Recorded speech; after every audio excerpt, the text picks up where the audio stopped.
Welcome, ham-fisted bun vendors, disposable corporates, and creepy dolls, to the 226th episode of an Unearthly Podcast, streaming live on the 4th of October, 2017, and kicking off our new season with Terror of the Autons, written by Robert Holmes and starring John Pertwee as the Doctor, and introducing Katie Manning as Joe Grant and Roger Delgado as the Master, also starring Nicholas Courtney as Brigadier Alistair Lethbridge Stewart. I am Bill Sylvia, the Man in Black, and with me are Mad Matt Winchell. I got the openings done on time. Randy Ronson McCulloch. Always a pleasure. Aaron Romeo Moon Burke. Halloween chocolate. Tim the Enchanter Sheridan. Hi, everybody. And Thomas Fireheart. Hey, guys. You know, Matt, I did think you did something wrong in that opening intro. Oh? Yes. You put my face or my name over Missy's face and Aaron's face over the decrepit one.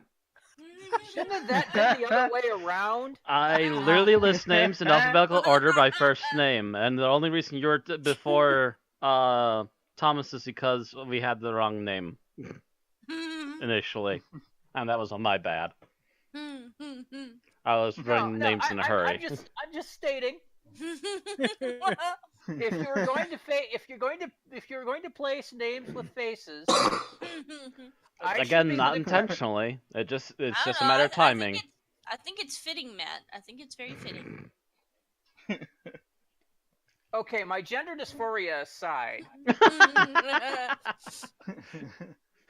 All right. So, as you might guess, this is a brand new season of Unearthly Podcast, and we are dedicating this season to the Doctor's greatest single enemy, his equal, his rival in many places, the Master. Dun dun dun. And we are going to go through every official Master story that we have not yet reviewed over the course of this season, and then go off the track into the unofficial stuff by Big Finish. Which is almost official anyways, almost. Yep. Depends. Some of it's it gray has area, yeah. Some of it has been semi-canonized by like the fact that the 8th Doctor used the names of his companions, and a couple of the other episodes have been referenced weirdly, but they're still in that really kind of that gray zone because they're not owned by the BBC. Big Finish is its own company, and it's their name on the labels, not BBC. They have a license. That being said, though, they love paying homage back and forth. And the fact that at least one of their execs is an employee of the BBC definitely helps them stay in lockstep for now. Yes, but it's also a way for Nick Briggs to go, "Oh, you're leaving the show, huh? How would you like to come work for us in a year or two?" Well, you get the rights to your character. Or apparently to call up and say, "Hey, Russell, mind if I work on this?" All right. So tonight's show, we're going to the news, and with there being a 2-week break, there is actually quite a bit of news. Not all of it important, but it's there. Following that, we are going to have our Geek Talk segment, provided we have time. After that, I will be providing a brief overview on the history of the Master, since this is the first episode of the season. We will then move on to our 5-minute challenge, which I believe Bill volunteered for prior to the stream. Yep. And hopefully it doesn't involve me getting kicked in the dick, but we'll see. We'll see. We'll see. It's not like I have the strength to do dick kickings anymore. Yeah. Although I am getting better. Randy, let me be your dick kicker. My doctors are actually wondering if I might actually be a Time Lord. I'm saying no, that can't be the case because I have the same face. And where's the second pulse, or is that one just completely dead? Anyway, following the 5-minute challenge, we will do our review, our good, our bad, our best, our worst picks for this particular serial, followed by our final thoughts and our final rankings. So let's go to the news, since we've got a lot to cover. And the first off in the news is always birthdays. And this week is no exception. With the 2 weeks off, our birthdays got stockpiled. We had to pare the list down. And they were 2 big weeks. Yeah. Neither one of them was a slow week for birthdays. It always seems to happen whenever we go on a season hiatus. Everything happens. Anyway. I'll talk a little bit more about that later, because, yeah.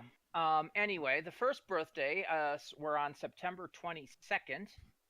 Just to remind everybody, our last podcast was the 20th. Yep. So that would have been the Friday after. And the first birthdays on the list were Billy Piper, who played Rose Tyler in Series 1 and 2. And then 4. reprised the role again in Series 4. Interesting that you gave me a link to Fraser Hines with Billy Piper. Did I? Yup. Oh, I'm sorry. It doesn't. Not according to the list I have. You might have them backward. Yeah, you might have them backwards then. Nope, because then it goes into somebody else completely after Fraser. Then I think apparently you Billy forgot to didn't open work Billy's. or didn't want to open. Apparently it didn't open because I'm clicking on it and it's opening. Yep. It is actually a frightening picture of Billy Piper. It is. Apparently her mouth is just growing. Within 5 years, it'll actually be bigger than her face. Yeah, she looks like she's auditioning for the Joker in that picture. I'm sorry. Yes, she does. my. Anyway, Billy turned 35 on the 22nd. Billy has been on stage this year playing the role of young Vic in the play Yerma. And that really seems to be all she has been doing of late. I don't know if she's been working on her recording career or whatever. Happy birthday, Billy. Moving on, we have Fraser Hines, who played Jamie McCrimmon way back in 1964 through 66, and then again a few times in various anniversary episodes. Oh, wow. Okay, I just got the picture of Billy Piper to work. Yeah. That's almost nightmare fuel, isn't it? Yes. 67 through 69. 67 to, what did I say? 64? You said 64 to 66. Yeah, 67 to 69. My bad, I'm sorry. Yeah, he played it during the Second Doctor era. All of the Second Doctor era, except for the first episode.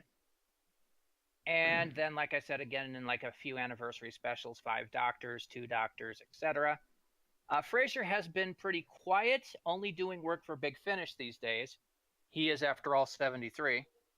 He did come off. We did announce something he was in within the past year, I thought. It was a couple years ago, actually. It was 2015. He was in a Stars production. I thought there was something more recent than that, but I could be wrong. I didn't see anything in his bio. I don't remember anything any time recently, Bill. We would have mentioned it. Anyway, moving on to September 24th, we have David Banks, the cyber leader from 1982 through 1989, and I did check that one. He turned 66. It's kind of hard to track David, as he mostly does either voice work or the con circuit. However, rumor has it he plays a doctor in this year's movie The Evil Within, which is a horror flick as far as I could tell. Doctor in the movie The Evil Within. Yeah. That's interesting because there's a video game called The Evil Within. I'm not sure. Yeah, that's what I was thinking. Maybe it didn't say video game voice adaptation. when I checked his thing, but it's quite possible it is, and somebody just forgot to add that. Did they add it properly? Yeah, because I know that they're doing an Evil Within 2. Yeah, because I had to look up like on IMDb to even find that. So, so it's possible that he's just doing the voice in the video game, but he does a lot of voice work. Yeah. I mean, the man has a voice. So, moving on to September 26th, we've got Leonard Sachs, who was Admiral D. Colony in the Massacre of St. Bartholomew's Eve and Barusa in Arc of Infinity. Turned 80, or he would be turning 108 have he not died at the age of 80 in 1990. This continues our trend of birthdays being celebrated one episode after we review the relevant episode. Yeah. And I think it's happened twice in a row now. Pretty much. Yeah. Next, we have Milton Subotsky, the author or the screenwriter for Doctor Who and the Daleks. That would be the movie version with Peter Cushing. Peter Cushing, thank you. Yeah. Would have turned 96 had he not died in 1991 at the age of 69. Awkward. Well, he was a writer. He wrote movies in the 60s. It happens. Yeah. September 29th, Nicholas Briggs, the voice of the Daleks, Cybermen, Ice Warriors, any random alien they need a voice for. Do you need my voice service all-purpose today? Big Finish person. He turned 56. And Nick Briggs, between all of that, pretty much has his plate full, so I don't see him doing much of anything else. Pretty much.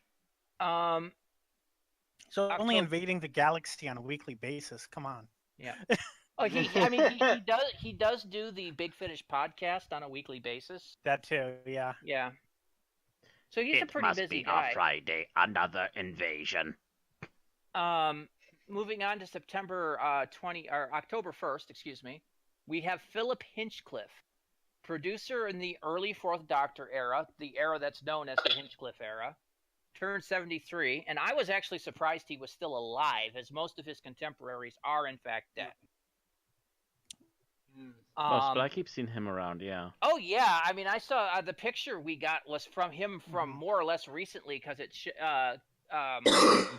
because I saw another picture of him with aged Tom Baker, circa 2013, and he looked the same in that picture as he does in the one up there. So I'm like, wow, he's aged well. And I'm thinking he has some role in the Hinchcliffe Presents box sets Big Finish does, but I'm not sure what role, because I don't think he's writing them, so I'm not entirely sure there. Maybe he's a script supervisor? I don't know. Possibly. Or it might be stuff that was written that he handpicked. Who knows? It could be. All I know is with the name of Philip Hinchcliffe Presents, you want to hear the Alfred Hitchcock opening. Yes. Yeah, I'm pretty sure that's how they got the name. Yes, I'm actually seeing the silhouette of Philip Hinchcliffe and him walking onto it. Anyway, moving on to... Philip Hinchcliffe walks onto set. Good evening. Anyway, we move on to October 2nd, and that's Ian McNeice, who played Winston Churchill in a couple of episodes in the 5th and 6th series. Mm-hmm. Ian has been a busy guy. He's been playing Bert Large in the ITV medical comedy series Doc Martin, an ongoing role which he's had since 2004. Ooh. He was also in 2 movies, We Are Tourists and The House of Screaming Death, and this is on top of doing the occasional voice work for Big Finish as Winston Churchill. Yep. They came out with a whole box set of Winston Churchill stories last year. Mm-hmm. And finally, today, October 4th, is the birthday of Daniel Anthony, Clyde Langer from the Sarah Jane Adventures. The only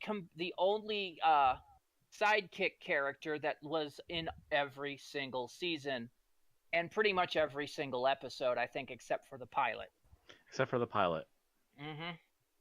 He turned 30, which makes me raise an eyebrow, because that means he was in his early 20s when he did... Yeah, when he did Sarah Jane, yeah. Wow, yeah. He looked young for his age back then. Oh, God, yes. Well, you know, so apparently the camera either puts on 10 pounds or takes off 10 years. Something like that, yeah. Yeah, we haven't seen much of Daniel recently, so we assume he's on stage doing commercials or doing something else entirely. He was on another show, but apparently he quit that like 2 years ago, so... And there's been nothing of it since then, so, you know, maybe he's just sick of acting, or like I said, maybe he's on stage. Yeah, maybe he's just busy with something at the moment. All right. And that wraps it up for birthdays. We go on to our death stories or lost stories, and we've got none of those, at least from the Doctor Who universe. I mean, Tom Petty did die sadly, yes. earlier this week, sadly, but that he's not related in any way to Doctor Who. No. So we're not going to talk about that, other than saying it's a crying shame. Then we get to our episode news, of which there is none. There has been no word right now from the BBC on anything, no spoilers or anything for the upcoming Christmas special. They're keeping pretty quiet. I'm pretty sure it's all in the can at this point and just awaiting the premiere date. Maybe they're still visuals. Maybe they're still doing some of the visual effects, but that's about it. And that leaves spin-off news. There are no spin-offs currently, so there's no news. That leads us up to alumni news. There's no news for Doctor and Companion of current, but for the past, we have a little bit. Aaron. Okay, so, Matt Lucas is according. Whoa! What the heck was that sound? That was Tim apparently cleaning his nose, I assume. I'm sorry. Oh, sorry. It sounded like some kind of alien growl. I was like, what's coming through the internet for me now? Oh, you see, now we have to give Tim a cold, and we have to do our own Doctor Who audio drama, and Tim can be the sound of the alien monster.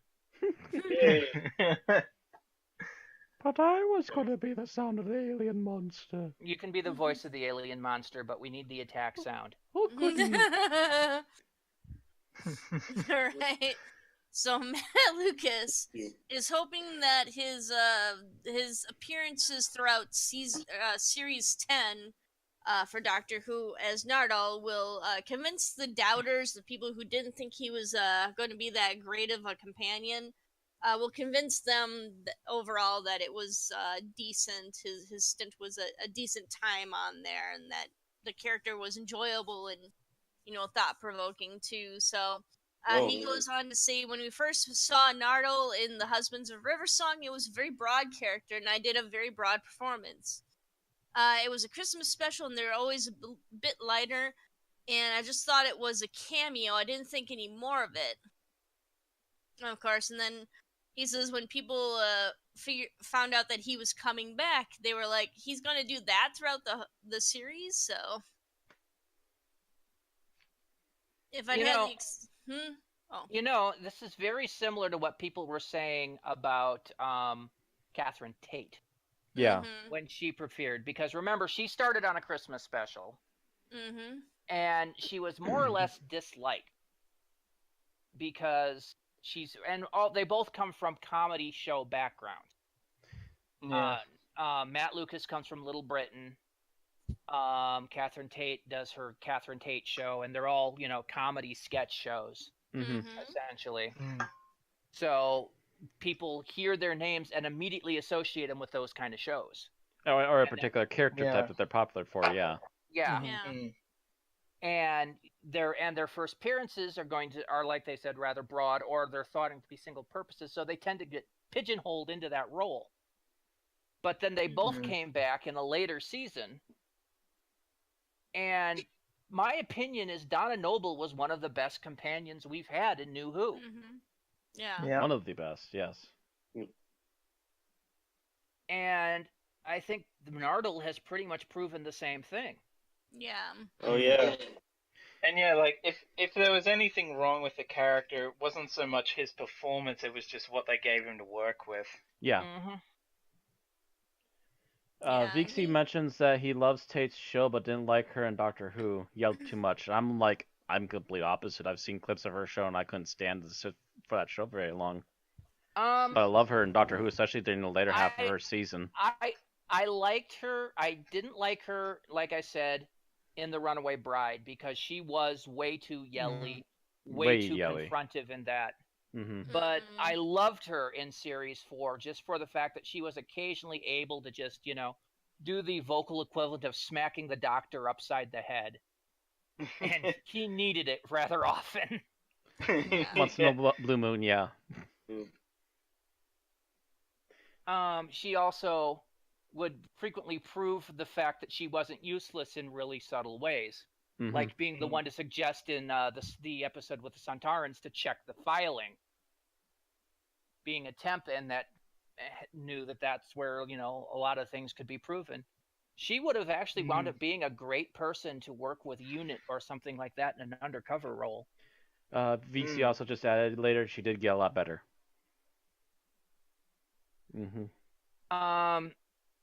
Anyway, was there anything else you wanted to add, Aaron? No, just basically you pretty much hit on most of it. He did not have the dramatic training or training in dramatic acting as instead of comedy, so he had to really just kind of put his head down and wing it according to the article, so it's pretty cool. Yeah, well, he was pretty good at it then for the most part during his run of the season. Yeah. I mean, he kind of played the role of the Doctor's Alfred, and I liked that in a way. I'm the only one here that's allowed to kick the Doctor's ass. I wouldn't mind seeing him come back eventually. And it's possible. I mean, they didn't kill off the character, but he is kind of stuck for a while. He is going to be stuck for a while, probably. Yeah. Anyway, that covers past Doctors and Companions. Yep. We have nothing for future Doctors and Companions for once. There's been no real word from the new Doctor or a confirmation on the new companion. So we're going to move on to other alumni news. And Tim, I believe you have that? Yes, we have news from our good pal RTD, Russell T. Davies, on the casting of Jodie Whittaker, and who is leaking Doctor Who news sources.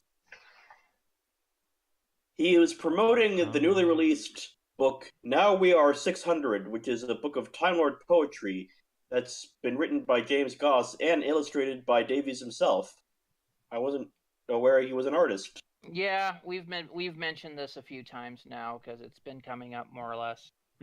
Apparently, he's been drawing on stuff since he was a kid. So he's been drawing Doctor Who things on stuff since he was a kid. He's a doodler. So he was talking with the Radio Times about Jodie Whittaker's casting, and he said it was amazing. But he quotes, "I didn't know, but her name did start hitting the papers that day, and when a name hits the papers like that out of the blue, you think, someone's blabbed, someone, somewhere, an agent. It's always a lad in the agent's office.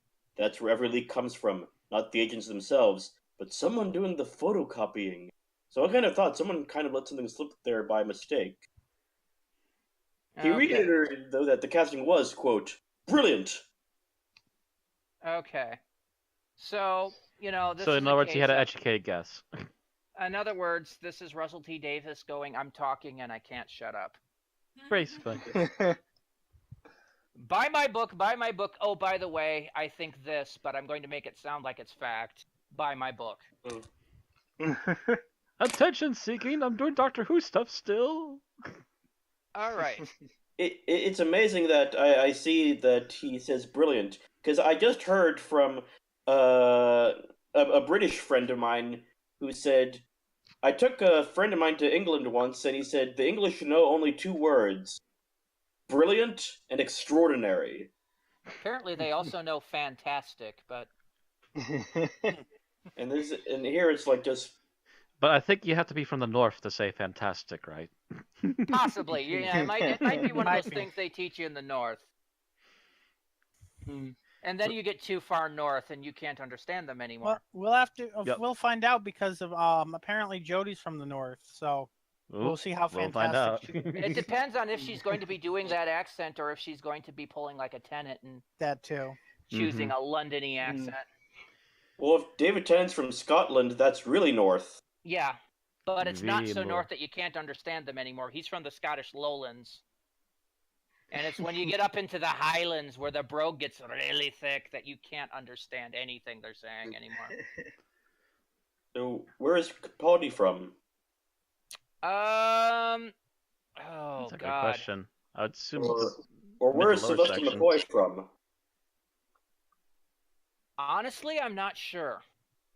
I know that Capaldi is from most, like the same general area that a few other famous actors are from up there, such as, oh God, I'm suddenly losing names.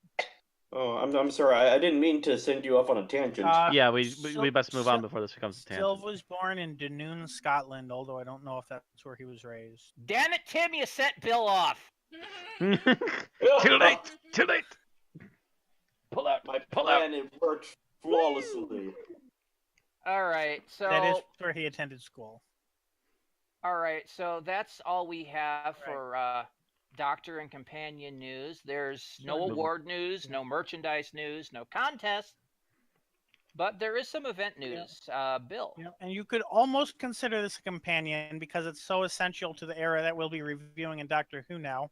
Mm-hmm. Bessie, the car known for the third Doctor, and if you don't know it yet, then I'm pretty sure we'll be covering it in one of these upcoming episodes, has gone on show, according to DoctorWhoNews.net, at the National Motor Museum at, good God, I'm going to pronounce this terribly, Beaulieu, I'm guessing, in Hampshire.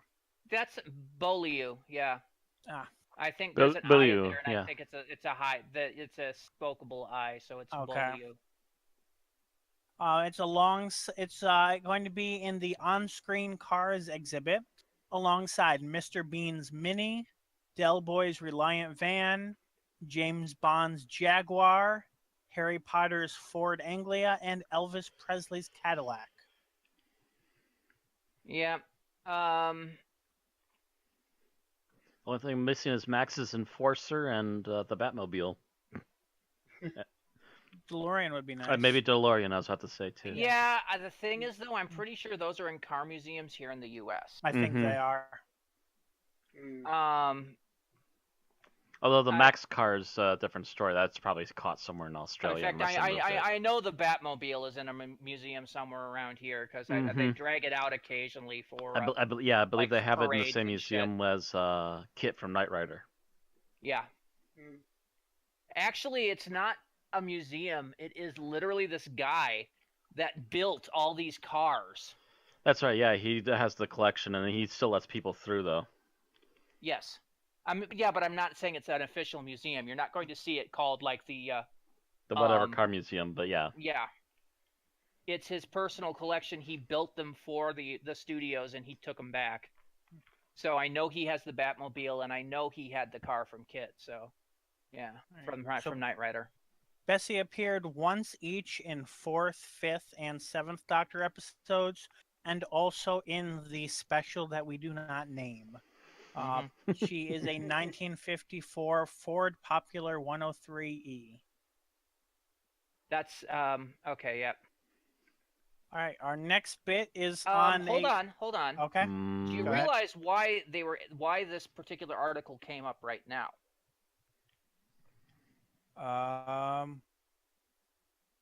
No.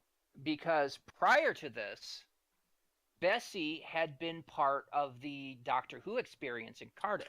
Oh. And now that that's shut down, they basically sat around and said, what the heck do we do with the car? So Why don't we give it to the National Motor Museum? Yeah. Okay. So they're probably splitting up the collection and sending them to places where they'd best work, then. That seems to be part of what's going on, yeah. Anyway, though, the fact that is also a segue to the next article. Yep. So our next article, Geek.com brings us the news that the Cardiff City Council are in talks to open a new attraction to replace the Doctor Who experience. It seems that it may be in the same location, so there's some question as to why they wouldn't have renewed the lease the first time, but would do so now. But they do seem to be at the stage of presenting possibilities that may or may not result in anything. I'm not actually surprised by this. Because again, it's once again politicians not realizing what happened till they lost something. Mm-hmm. The Doctor Who experience brought in tourism dollars and bodies into Cardiff.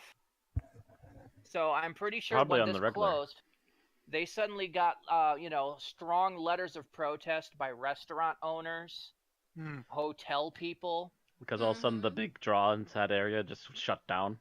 Yes. Yeah. I'm sure there were stores along the line, either mainstream ones like Target or something more niche like a sci-fi pop-up, or not pop-up, but like a A sci-fi Mod Pod's collector sci-fi store or store, yeah. something that was affected. Yeah. Yeah, there's probably several shop owners that have been writing into the city council, and the city council's now going, crap, we kind of needed that. What do we do now? Yeah, kind of like what happened after the first Lord of the Rings shot. All of a sudden afterwards, they're like, oh, we could have actually gotten more tourism if we would have left the locations where they were. Shoot. Hey guys, you're coming back for The Hobbit, right? Well, the fact remains that, touristically speaking, Wales is the ass of England. It is the part of England that nobody goes to except if they're Welsh. Or Except if they're for working Doctor in Who. television. Yes. Yeah. Or they're shooting something, yeah. It was not bringing in much in the way of tourism. Even the Ninth Doctor didn't want to go there. Yeah, there's been several people that passed up being the Doctor because they didn't want to work in Wales. Damn. So then you get this major show, and Doctor Who is a major show. It's the BBC's flagship now. And it's produced in Wales, and then you open up a museum where you can actually see the sets, the props, the costumes for a show, and people start going. If you build it, they will come. Exactly. It's freaking Field of Dreams. It's a field of time travel. The Doctor Who fans began to descend on Cardiff, and they brought their wallets. And everybody loved them for it, and now it's gone, and back to being the ass of Britain again. Vixie comments that Hugh Grant went. Mhm. There's been a couple of people that said I will not work in Wales 9 months out of the year, so. Apparently one of them was offered the Doctor twice and turned it down twice because of that. I think it was offered it for the 11th and the 12th and just said no. Well, they're lost then. But yeah, they've got to be sitting here thinking, what do we do now? We need this tourism money back. It was actually helping our economy. Crap. We actually wound up with a tourism industry pretty much devoted around this. What do we do? We gotta bring it back. Quick, get the people back in here. We need to make a new plan. All right. Well, that's all we know at this point. We'll try to keep you updated if they say anything more on whether they're going to open anything new or not. Until then, we don't know. So now we get into our media releases and video. And Coke Media is releasing the third of their collection of interviews from the old real-time pictures stuff with stars from Doctor Who. And this time the focus is the Tom Baker era, the Fourth Doctor era. And so they're releasing The Doctors, the Tom Baker years. It's a double DVD release. Includes 6 documentaries, the making of the definitive set of interviews with a team of actors who brought the Tom Baker era of Doctor Who to life. It's presented by Nick Briggs, of course. He was the big real-time pictures person. Quality in-depth interviews with Tom Baker, Elizabeth Sladen, rest her soul, Ian Marter, rest his soul, Louise Jameson, Mary Tam, and John Leeson. Actually, I think Mary Tam might be a rest her soul, too. Yeah. Mhm. First And Romana, John. yeah. Yeah. And John Leeson as K9, of course. Of course. It's 5 hours of nostalgia, which will give you a whole new insight into the making of Doctor Who, and it includes introduction by Nick Briggs and producer Keith Barnfather. So there you go. If you're in the UK, you can have a chance to win a copy of it, courtesy of Coke Media. Simply answer the following question. Jelly babies are usually attributed to the Fourth Doctor, but which incarnation was the first to be seen with them on screen? Oh. I think I know. Send your answers along with your name, address, and where you heard about the competition. In this case, it would be an Unearthly Podcast. To comp-Coke Media, that's Kochmedia at DoctorWhoNews.net with the subject, "Would you like a jelly baby?" And again, that's open to UK readers only, and the closing date is the 8th of October in 4 days. Only one entry per household will be accepted. If I'm not mistaken, as a hint, the first one to do it was also one popularly known for having a recorder, yes? Wow, that's really a blunt Might be. hint. It's a blunt hint, but not everyone remembers it. I think so. But Yes, I thought he had them. I wasn't completely sure, but I thought I'd seen a clip. all right. There's your hint, so- everybody.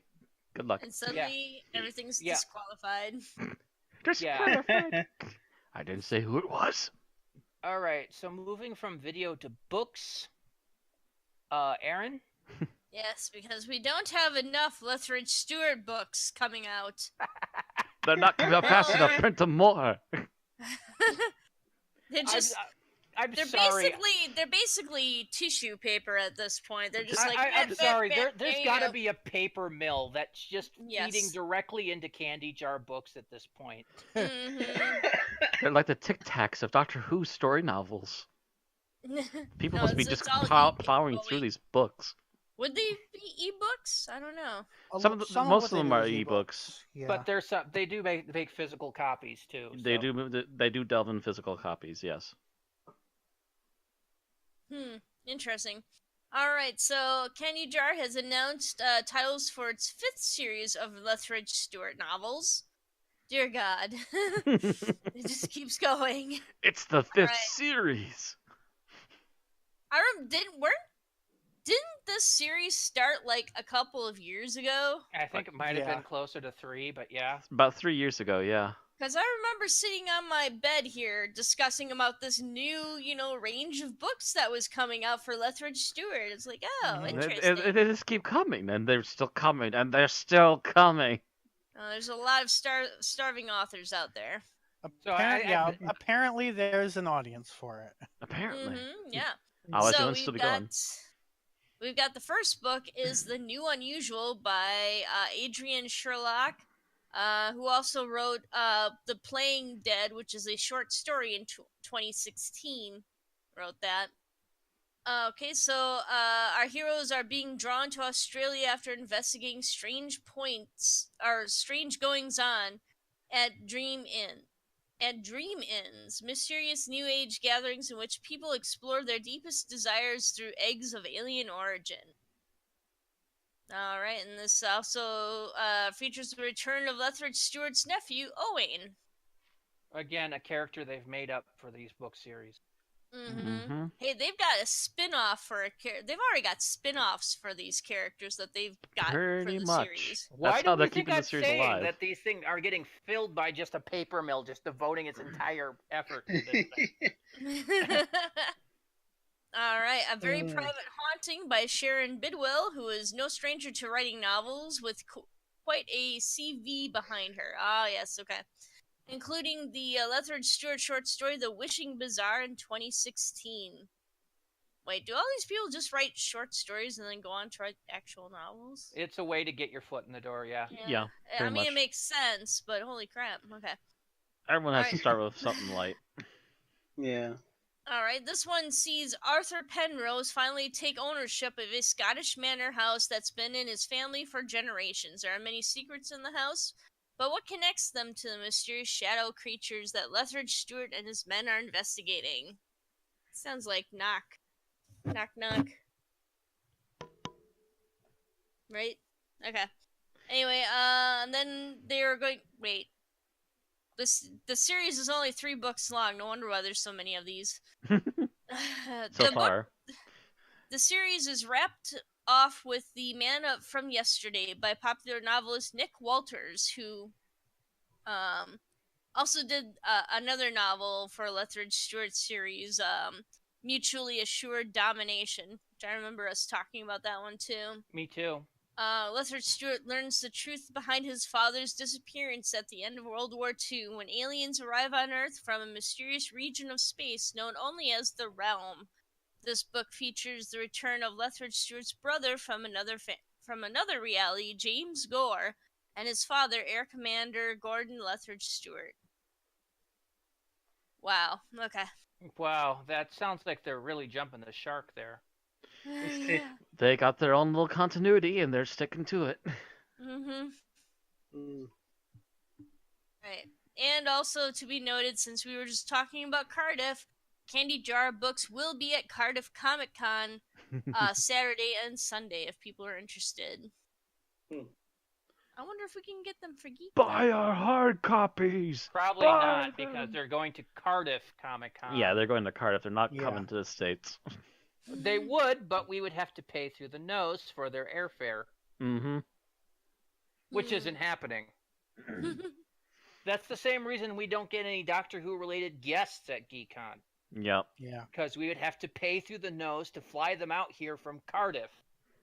And that's international flight, so that's automatically probably a 4-digit airfare once you've got Mhm. round trip factored in. Although it seems half the time they're in Rhode Island like the following week, but Yeah, they I just don't think swim there. it's hard to negotiate around things like that. Mhm. Yeah.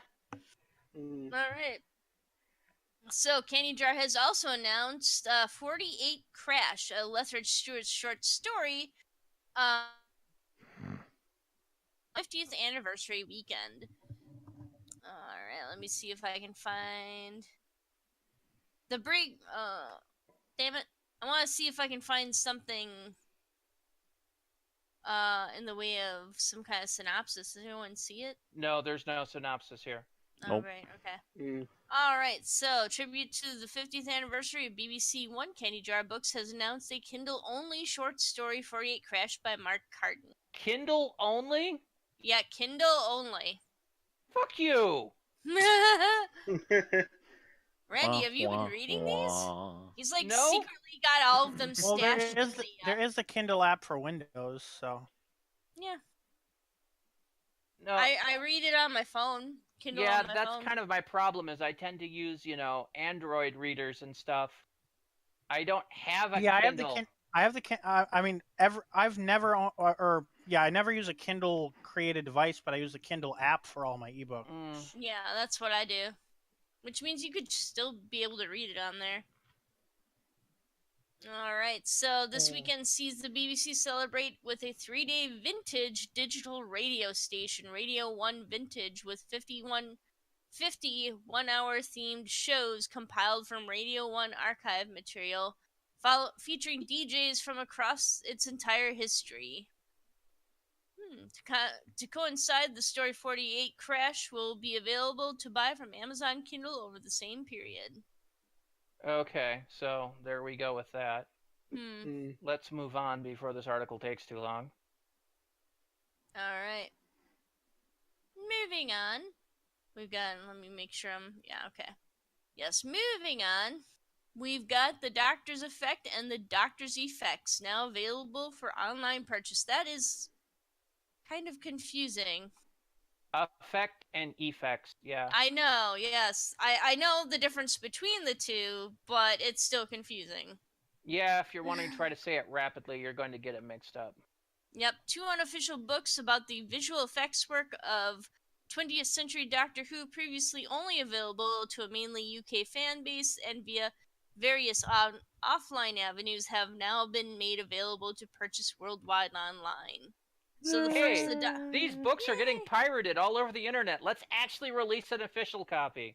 Yeah. That way we can actually make money. The Doctor's Effect from 1999 chronicles how Steve Camden achieved his dream of as a teenager to work on the series with in-depth accounts of the recording of Destiny of the Daleks, Nightmare of Eden, Horns of Nimon, Shada, Megalos, Full Circle, and State of Decay, plus exclusive behind-the-scene photographs and comprehensive account of K9's creation.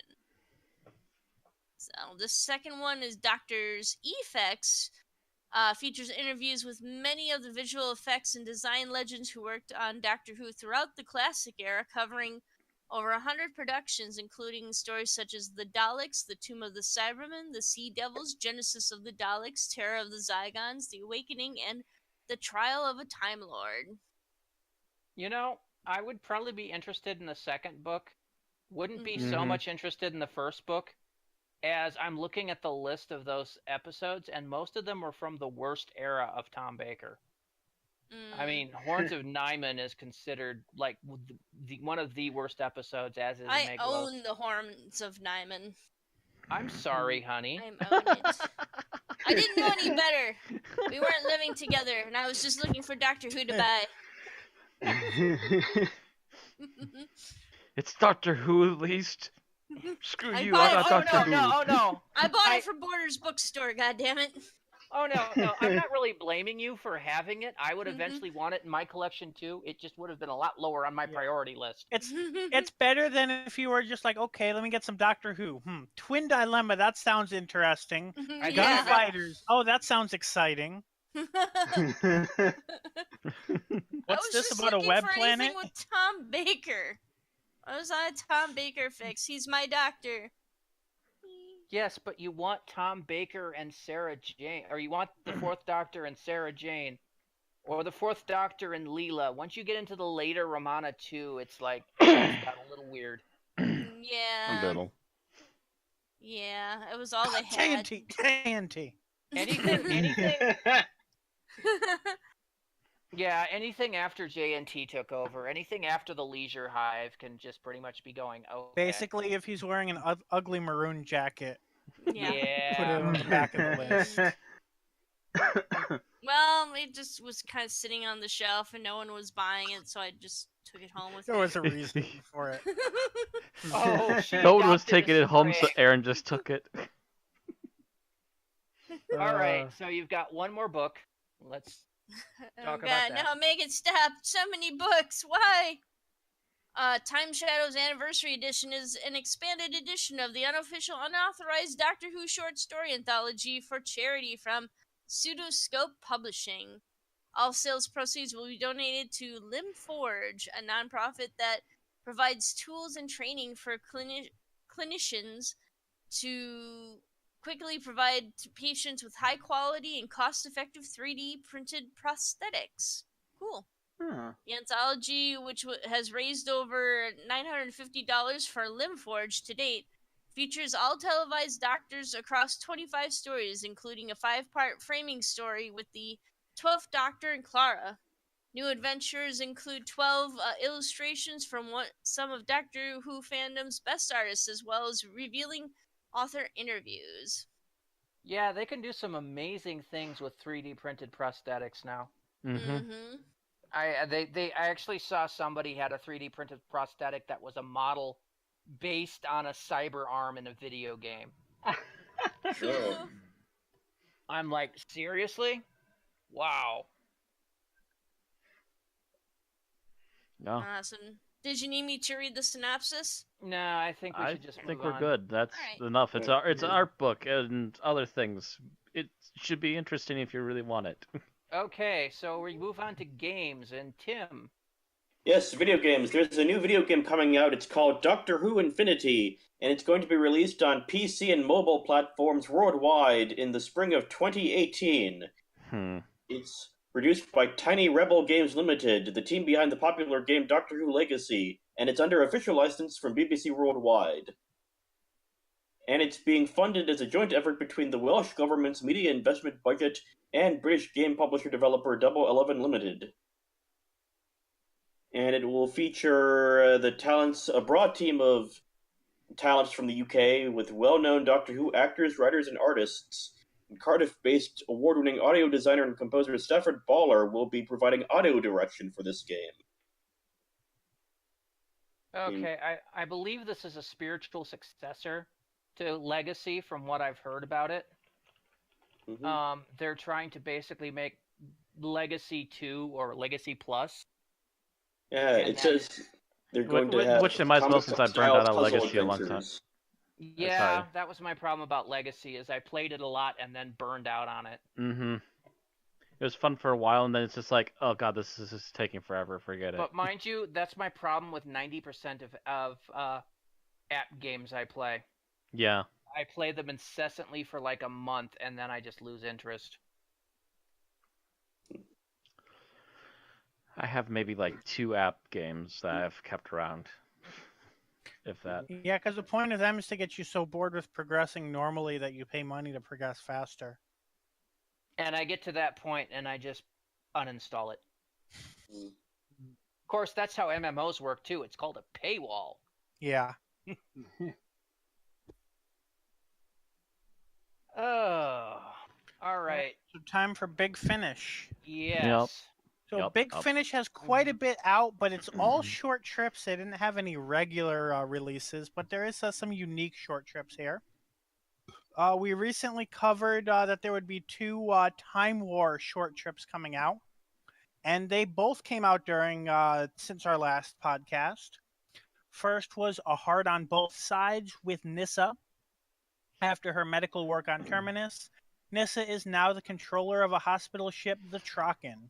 As the universe burns in the crossfire of the Time War, she and her assistant travel to a planet close to Gallifrey where they are needed more than ever. A long time ago, Nyssa knew a Time Lord and understood his people, but it seems they can change. I actually want to listen to this one. That does sound interesting. I want to listen to this one. Somebody, we need to pick this one up. Also out now is All Hands on Deck. Everyone Susan Campbell cared about has gone. Most of them died in the second Dalek invasion, and her grandfather never visits. She's living in what used to be Coal Hill School, helping Earth rebuild again. Then, one night, she's called away to help with an emergency. A piece of appropriated Dalek technology is malfunctioning, and everyone's afraid of what it might do. This is just the first in a sequence of predicaments facing Susan, and the connection between them will shape the rest of her life. So I have listened to both of these, and to go without spoilers, the first one is okay, and I don't dislike it. But I would say if I were to strongly recommend one, All Hands on Deck is, I would say, the one really, worth more than it costs. It involves setting up that status quo that's mentioned there, which is worth the price on its own when you just look at it and you look at Susan's history. But there's a lot of really powerful moments in there it's just really great, and it potentially has far-reaching consequences if they do anything with this story down the line. And I'd love to talk about it with the members of the podcast if you listen to it. And again, the one with Nyssa is okay, but it just doesn't have quite that level. It didn't of draw strength. you in. Right? Yeah, I enjoyed it, but it didn't have like the powerful, far-reachingness. Did you download these or did you buy these on the AUP account? Yes, it's the same. It's the same account. Yeah. I'll have to grab them later then. Right. Also out now is Short Trips Rarities. So I actually wasn't aware of this, but if you buy a 6-month or more subscription to the main range of Doctor Who, every 3 months you get a free short trip that's normally not available any other way. The Short Trips Rarities is when these releases are made available to the public. So out now are 5 of these. The Young Lions by Alex Cavender, Twilight's End by Kevin Scott and Mark Wright, Intuition by Rob Nisbet, and Waiting for Godot by John Dorney. And Isn't that Godot? It might be. I think it's a silent T. And The Switching by Simon Garrier. Funny that they would have Waiting for Godot.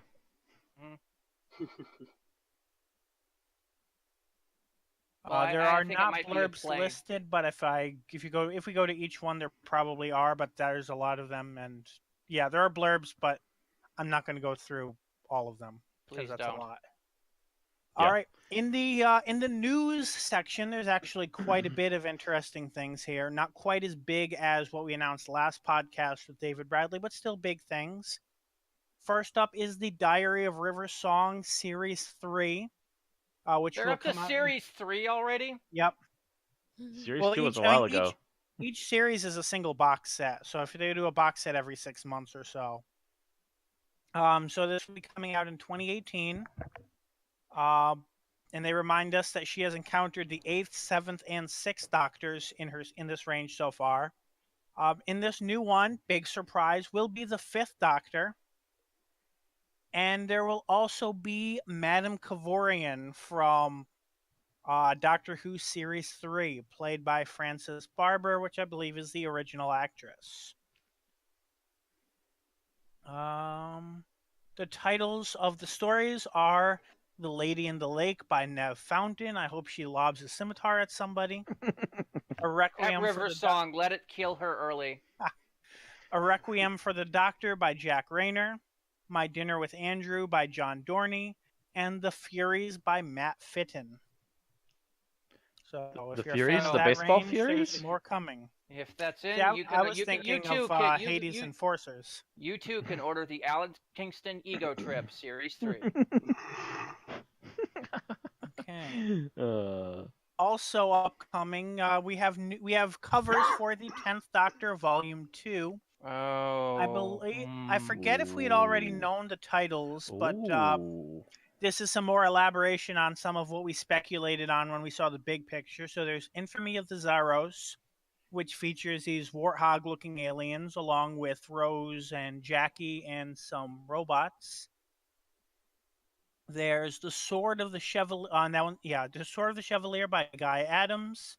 And I'm not sure if we knew this. Billy Piper is going to be. Did we know Bill? Okay. Oh, I'm think I'm mixing this up with the 10th Doctor Chronicles, which does not have anybody other than Camille Coduri, but Billy Piper is in these. If we forgot, which I did.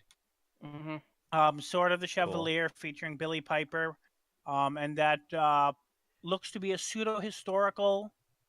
There's a guy in a mask, a guy in a wig.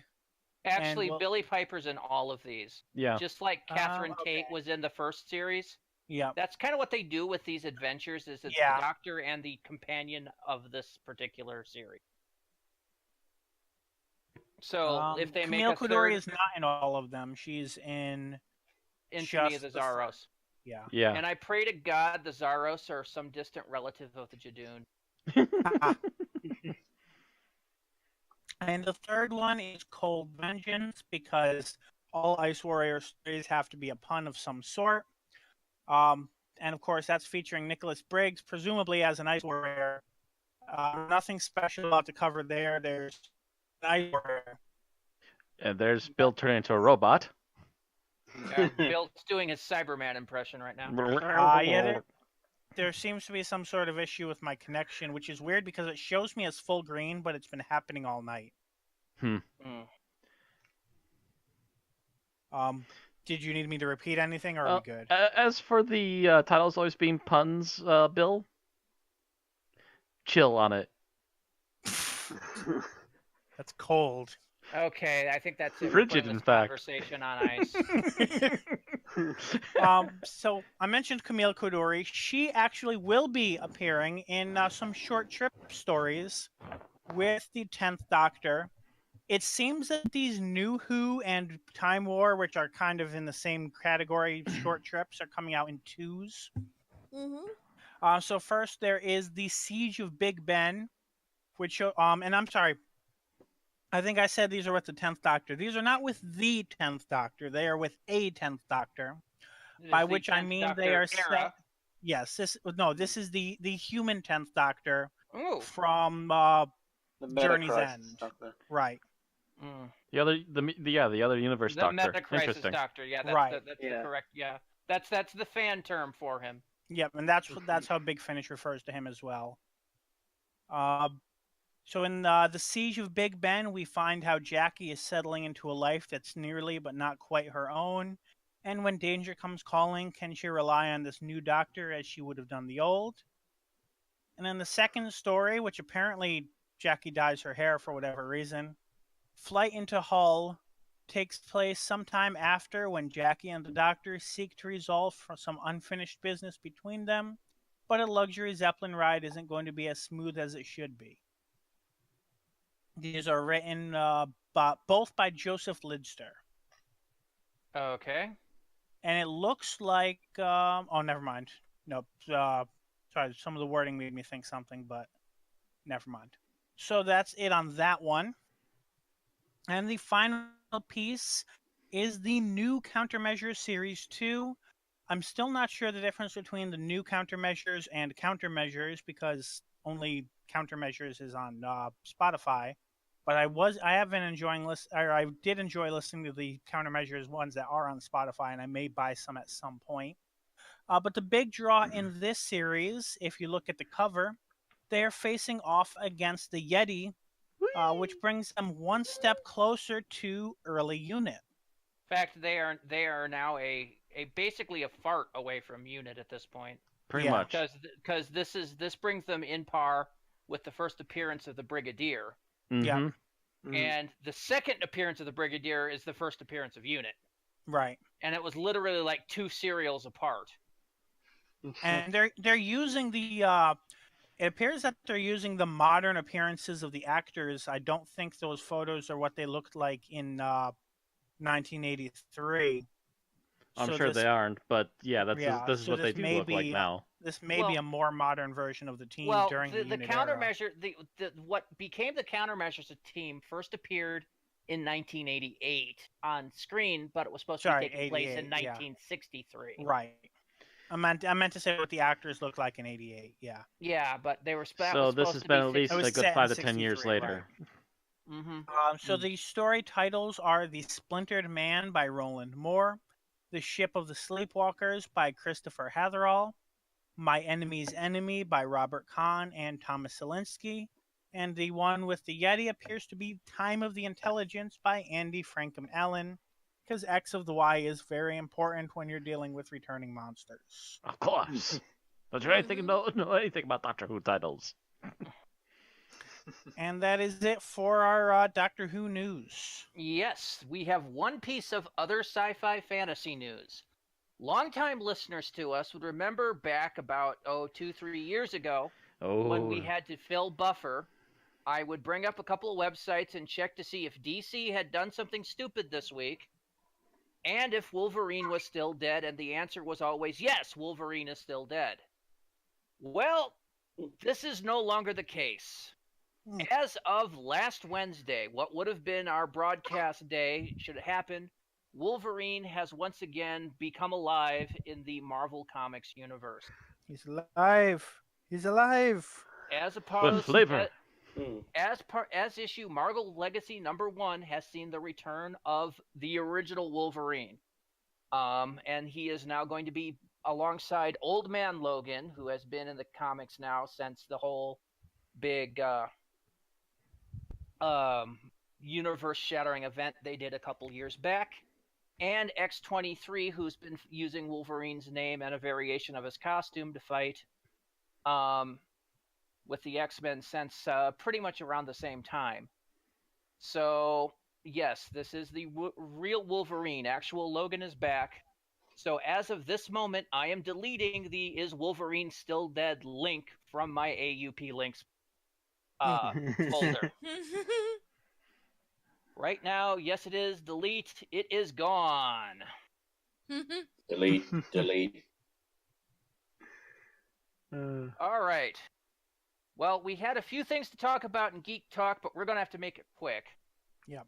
Of course, a few things have come out and something has finished. Yep. First thing was Rick and Morty, which was airing on Cartoon Network, just had its Series 3 finale, meaning its Season 3 is done. And I watched Season 2 and 3 during the week right leading up to the finale, so that was very convenient timing for me. What'd you think? Still a lot more questions. In terms of the specific most recent, to keep it brief, they did a good job with the serialized plot, but the choice of episodic finale was a little weak because it didn't, and the strongest episode was not the finale. Yes, well, the finale was not supposed to be the finale. Really? Yes, it was supposed to go for another, I think it was 2-3 more episodes. I think I heard something like that, yeah. But Roiland or Harmon had a panic attack and had to cease production for the moment. Oh. Well, maybe we'll see some like a special or two or something, like what they do with Venture Brothers. Yes, something to pad up the in-between for next season. Yeah. Mm-hmm. So that was probably just meant to be an episode, but that was what they had finished. So that's reasonable. Mm-hmm. All right, yeah, and I also enjoyed most of season 3, but yes, that finale was a little weak for a finale. If you take a look at the previous two, they really had those holy shit endings, and this one really wasn't. Right. So, moving on, Star Trek Discovery. I had said repeatedly that I thought Star Trek Discovery is going to be a rolling dumpster fire. I take that back. I was in error. It is not great by any stretch of the imagination. It is not bad, however. And if you look at the history of Star Trek series, most series take a couple of seasons to actually get off their feet and start being good. This has the potential, but whether it will execute remains to be seen. Either way, it's worth watching. I watched the first episode. I didn't get past that yet. From what I've seen so far, it seems to have a bit of a unique feel. It's a little bit like, it's probably a little bit more like New Trek in the sense that probably, the pacing, the modern writing techniques, but Oh, there goes Bill again. Yep. I think in original. And apparently you can't even hear us, so. Are you back, Bill? Am I? Can you hear me? There you are. I can hear you now, yes. Yeah. Okay. So I don't know where I cut out, but I was basically saying that it kind of feels like a fusion between original series or next gen and the new show, but without being entirely derivative. I do feel like some of the continuity they tried to use kind of trapped them because it's causing a lot of the complaints that they wouldn't otherwise be getting. But at least from what I've seen of the first episode, I don't really have any major issues with that. That first episode finale was kind of a holy shit moment, though, wasn't it? I literally got to the end of that and immediately signed up for CBS All Access going, Feck, damn it! So moving on to number 3, the Orville. The Orville keeps getting better. The fourth episode, the episode that the reviewers hadn't seen, aired last week.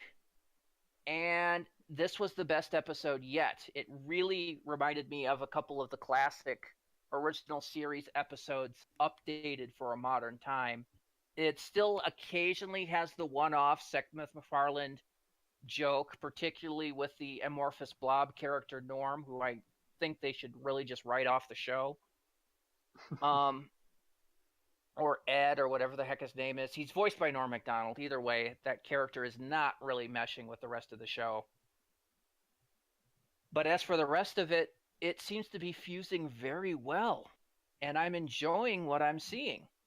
And I want to see more. So for me, the Orville's doing very well. So I've watched the first episode, and it feels very much like they took Next Generation and took it toward a light parody direction. Like, it's very clearly probably more than half of the characters seem derivative of Next Generation, but it doesn't go all the way like full Spaceballs parody. It's somewhere in between the two, maybe like Guardians of the Galaxy tone version of the Next I've Generation. seen it, and the way I would describe it is that they took Next Generation, but they added in situational humor.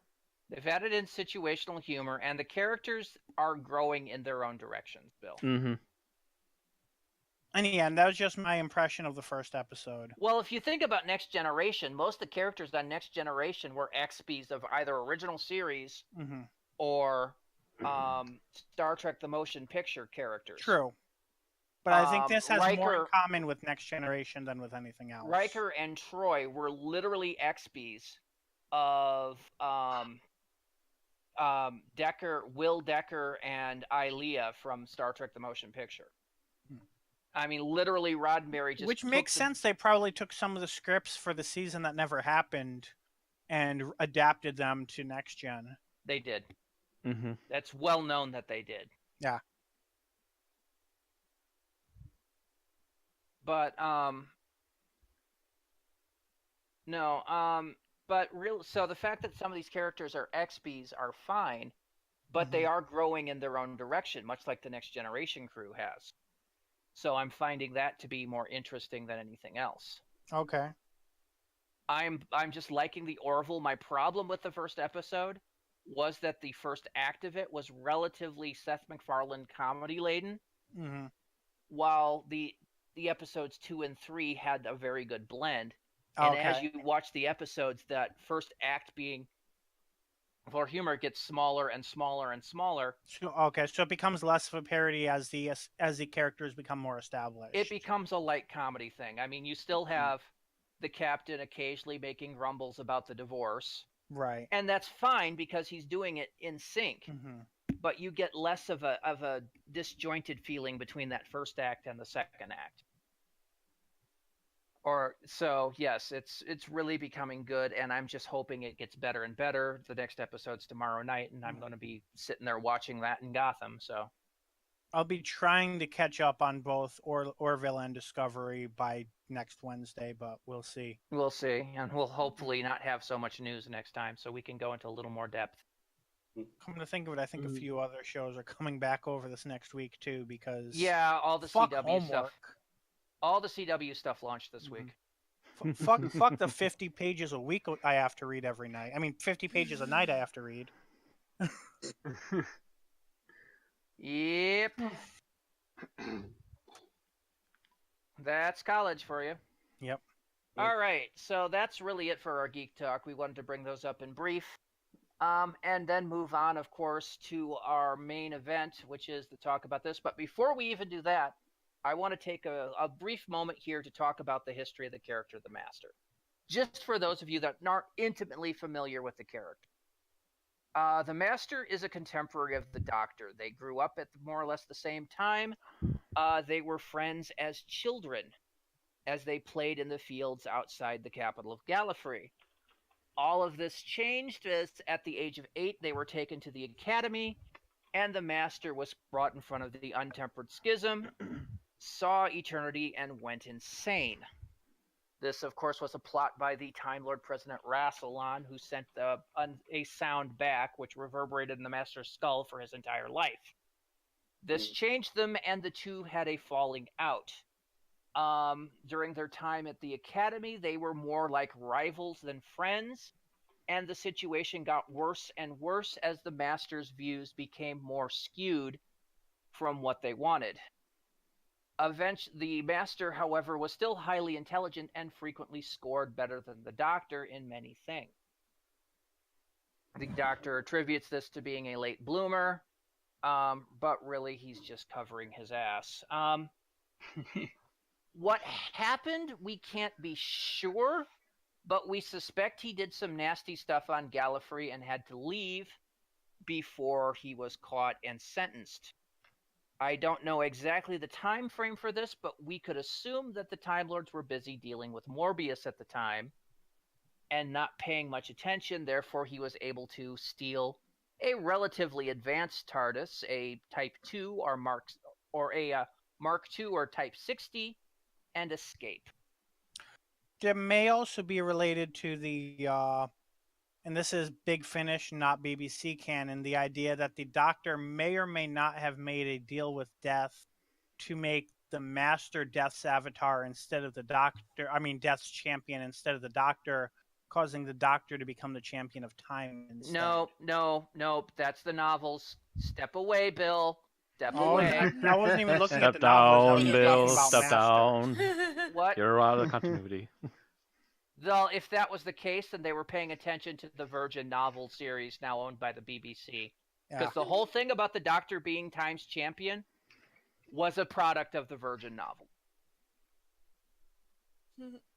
Because I've been reading that stuff way back from like the mid-90s.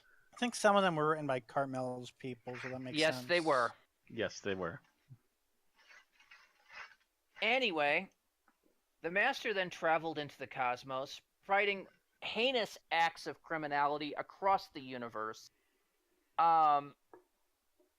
He cared little for primitive species, as he called them, and would frequently kill, maim, and destroy on his way to achieving his goal, which was power and glory in any form of method. His signature method of killing became the tissue compression eliminator, or TCE, a horrific device which shrinks people down to the size of dolls, killing them in their own pain as they do so. This became his calling card and trademark as he tried to achieve his goals. Frequently, he was stopped. We probably think most likely at the behest of the Celestial Intervention Agency, but any time they got close to capturing him, he would fake his own death and force a regeneration, changing his appearance and hiding once again in the cosmos. This, however, became an issue as he rapidly shot through his lives to use them as methods of escape. As we reach the Master, he is, I believe this is the 13th Master, although we've never seen the previous 12. All right, so the 5-minute challenge. And Bill, you voted yourself in. Go ahead and go. We'll see if I have to kill you for this. Matt, go ahead and get the stopwatch going. Stopwatch is ready. Good. Okay. Ready, Bill? Right. Yep, I'm ready. All right. 3, 2, 1, go. The episode begins with a TARDIS materializing in the form of an RV Marty. A man steps out and the owner of the property challenges him. The man replies, "I'm the Master, the smartest fucking man in the universe. You're gonna do what I fucking say from now on." He proceeds to steal the Nestine intelligence. Back at Unit, the Doctor is working on an experiment. It causes a fire and his new assistant comes in and immediately sprays it with a fire extinguisher. The Doctor is furious and asks the Morty, "What the fuck are you doing, you stupid bitch? That was a major experiment and you just ruined it because you're so fucking stupid, you dumb bitch." She says, "Ah, geez, she's sorry. Her name is Jo and she's the Doctor's new assistant." The Doctor says, "What? Fuck no, he needs a better assistant than that." Greg says, "No, he doesn't. He just needs someone to hand him his flask and tell him how smart he is." The Doctor says, "Of course he's smart. He's the smartest man in the fucking universe." The Doctor is interrupted by the sound of materializing. A Time Lord has arrived from the Citadel. He tells the Doctor that an acquaintance of his has come to cause trouble, the Master. The Doctor says the Master is a fucking moron. Time Lords may be the smartest people in the whole universe, but the Doctor is the Time Lordest of all the Time Lords. That's why he's banished from the Citadel. The Time Lord goes back to the Citadel after wishing the Doctor good luck. The Doctor and Jo go to investigate some missing scientists, but they've all been shrunk down 70s style and killed. The Nestine Cronenberg has also gone missing, and it's not hard for the Doctor to put 2 and 2 together. Jo runs into the Master, who knows how to hypnotize Mortys. She is hypnotized and sent to kill the Doctor with the bomb. The Doctor manages to avoid the explosion because he's the Doctor, bitch. The Doctor explains that very few people are swifty enough to avoid being hypnotized by the Master. The Doctor goes to investigate, but the Master left more hypnotized Mortys to set a trap for him. Jo arrives to save him, and the two narrowly escape. Throughout all this, the Master has been working with the Nestine to take over a plastic plant and kill any threats to its rise with killer dolls and plastic daffodils, including one attempting to kill the Doctor. The Doctor manages to sabotage the Master's TARDIS, but the part he steals is incompatible with his own, so he's not able to use Portal TARDIS. The Doctor convinces the Master that the Cronenbergs will consider him dispensable once their invasion fleet arrives, and together they reverse the Nestine signal. However, the Master escapes with no choice but to challenge the Doctor again if he wants to leave this planet. God damn it, Bill. I apparently cannot belch on command while speaking. I tried. I was drinking water, but I can't do it in the middle of a sentence. Yeah, it would have been better if you had soda. Just for the carbonation. Oh, God. No, I got it. The second you started the Doctor and Jo thing in the beginning, I'm just like, oh my God, I see that as Rick and Morty, and I'm like, oh my God, he's doing the whole Rick and Morty thing. As soon as that scene happened while I was rewatching it, I'm like, oh God, like this is a perfect Rick and Morty episode. Like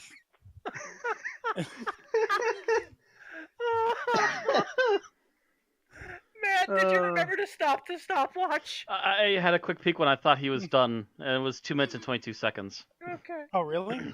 I felt like it was a long time, but no, it wasn't. I was also talking fast.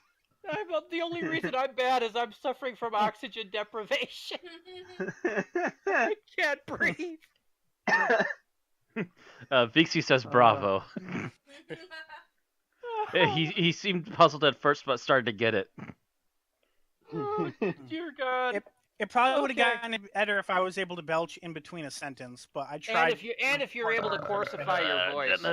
Yeah. Yeah, because I can do a good Rick sometimes. I've frequently done some. Of course, I also don't have quite as much, years of alcohol damage to my vocal cords as the actual actor.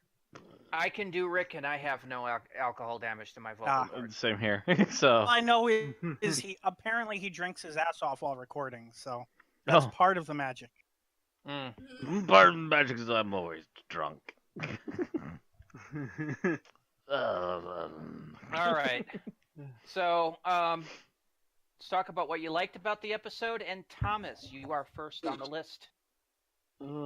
It's tempting to go with an obvious thing, but I'm going to avoid it in lieu of stealing it from someone else. So, I'm actually going to go with Joe Grant in general, because I kind of like the fact that even though they're very obviously going, oh, look at you, you can't do shit, just do your job, get back in the kitchen, but she's blatantly trying to go against that like the entire time. It doesn't always work, but she's at least trying. She impresses the doctor a couple times.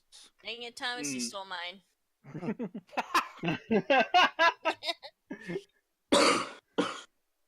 All right. So, you like Katie Manning's Joe Grant. All right. Yeah. I'm with you, Vixie. I got it when Bill said Swifty. I was already before that. So you're just wondering why Randy I wasn't laughing sure, his and ass then all of a off. sudden I heard Swifty, and I'm like, oh. The thing is, I was laughing before that, but I had my mic muted because I usually do for the 5-minute challenge. Oh, no, I heard you laughing like at one of the earliest references I made. No, because Actually, I started laughing with that scene with Joe putting out the fire and the doctor and your response to it. I started laughing there. That was the one. Anyway. Anyway, Aaron, you're next, and I know Thomas stole yours, but think of something else. I'm gonna steal someone else's. Then I'm gonna say the devil doll, because that The thing troll is doll? scary as hell. I thought special effects were reasonably well done. Especially considering this is 1971. Yep. Yeah. And I also enjoyed how they sped up certain portions of the movements on film, like they sped up the frame rate to make it look a little bit more herky-jerky and kind of almost an animate, like an inanimate object suddenly becoming animated, basically. By the way, that damn doll was the first thing that set off Mary Whitehouse. Wow. That was this was the episode that got the first sternly worded letter from Mary Whitehouse to the BBC regarding the standards that it's showing in Doctor Who. Do you think it would have been better or worse if it was an actual like doll-looking doll? It probably would have been worse. Because Yeah, apparently troll dolls were actually a thing back then in the 70s. I mean, because I would definitely say that seeing an obviously scary doll with fangs act scary is less traumatic than if they had gone the other route and taken an actual like cute children's doll and made it like kill from that people. Like an actual cute dolls. Yeah, because imagine if it had been like a plastic version of a Raggedy Ann. Yeah, kids would have been not been afraid to sleep with their dolls and. Well, supposedly, according to the White House, children across the nation were suddenly put off their teddy bears. It's just like, really? Had some pretty weird-looking teddy bears. Yeah. I think as a kid, it actually being a demonic-looking doll to begin with, because my mom owned some pretty creepy-looking ceramic dolls, which would give me nightmares on top of everything anyway. I think that did actually kind of enhance some of the fear factor. I mean, she does have a point. You are pretty impressionable as a kid. God knows Poltergeist and a couple other things put me off clowns for a while. Yeah, and the clown in Poltergeist was actually kind of creepy. I don't know, like it didn't seem like friendly and happy. It seemed a very cold and distant type object. Kind of like this doll in here. Okay. And this thing's by no means pleasing. How about you? What did you like about the episode? At first I was annoyed, but by the end of the episode, I really grew to be amused by the frequent use of blue screen effects. Oh yeah. It was a new technology back then. Mhm. Was it Yes. CSO? It's listed on TARDIS data CSO core. overlay, yes, and Yeah. we refer to it as blue screen. But it seemed that they kept using it even when they could have just filmed regularly. It was a matter of them not really knowing how to apply the technology yet. It was like Photoshop of the era. And also, like- it was probably the fact that Quick. they needed to quickly make up sets, and they didn't always have the money for sets. Mhm. Yeah. So some of it was them Warehouse. filming. There's no warehouses in England anywhere. We can't just put a table in a warehouse and have plastic men sit up. No, Well- crazy talk. Well, some of that was also because of the differences in how stuff was filmed on location versus how it was filmed in studio at the time. They used completely different and not compatible film formats. I think this was the beginning of them using videotape in the studio, and they still used actual film for on-location shooting, and it's easier to special effect on videotape. Yeah, but I would have argued that if you wanted to keep the look consistent, the film would have been better.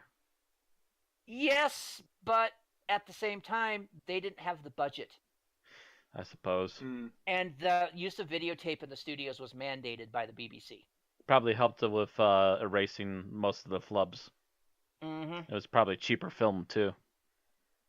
Right, possibly. Anyway, you're up, Matt. I'm up. Something I liked in general about this? Mm-hmm. Do I want to avoid the obvious one, or do I want to go for the obvious one?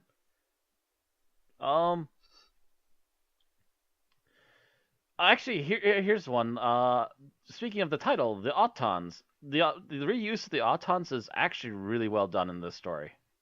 Well, it's only been a year since the original Auton It's story. only been a year. They kept it. They kept them away for a solid year, and they've redeveloped a few new ideas to add to them, but didn't break the rules either. No, they did a lot better job than Moffat did when he reintroduced aliens. He introduced them for the season before. Yes. And didn't completely change how they worked. For this, Fuck they you. had better costumes for the Autons to hide themselves in plain sight. They had a lot more various things that the Autons could do to try and attack key people that they needed to get rid of to keep the plot going. Just overall, the Autons got an upgrade, and it was a small enough that it didn't jump the shark, but also reasonable enough within their abilities. All right. Bill, how about you?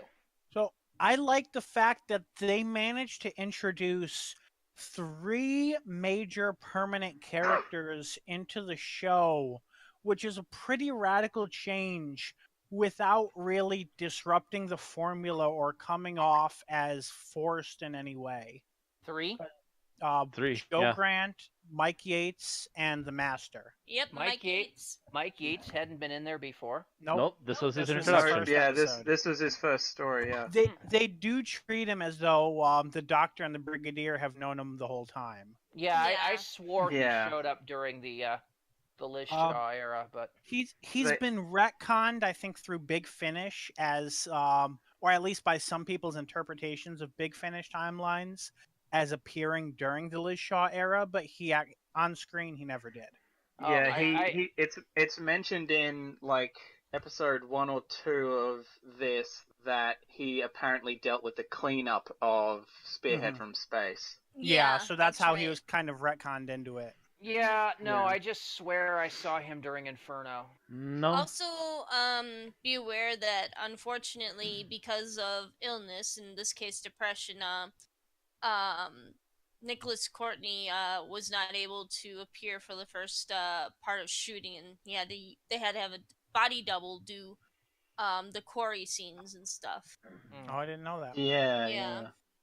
He was also, his dialogue was also reduced in order to help ease some of the stress. Take it Alright. he had a loss in the family or something at the time. Not necessarily. Like I mean, something just- Something that I obviously watched went wrong for him, generally but said that he was like he came into work ill and they just sent him home. I got it from TARDIS Data Core that it was depression, so. Yeah, that just might have been something family personal was going on, and them being British didn't talk about it. Just let him carry on until he was fine, and then they let him back on full time again. Since none of you mentioned the elephant in the room, I'm going to say it. What I liked about this episode is Delgado's master. I mean, he pretty much comes out the gate with everything he needs to be, nails it within the first scene, and continues on. I didn't realize the TCE was in this episode. I didn't either until I saw it. He didn't realize what? The tissue compression eliminator.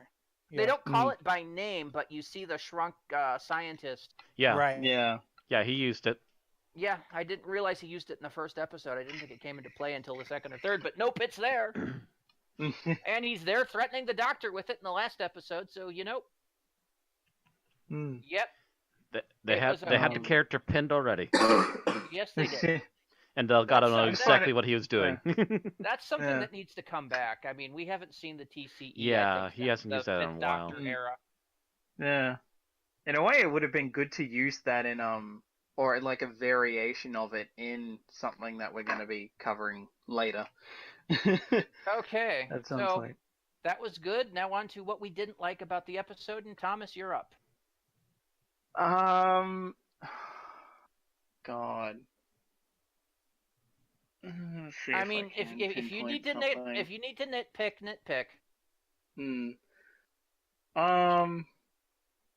Honestly, yeah, no, I'm just gonna have to give it a pass because I actually can't think of anything. All right, Aaron.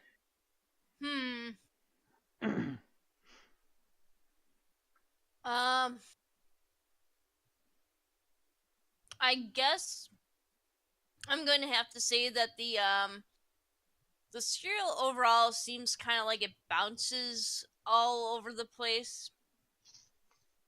Like it's I mean they are trying to set up the Master's plan for, you know, destroying the human race, but they kind of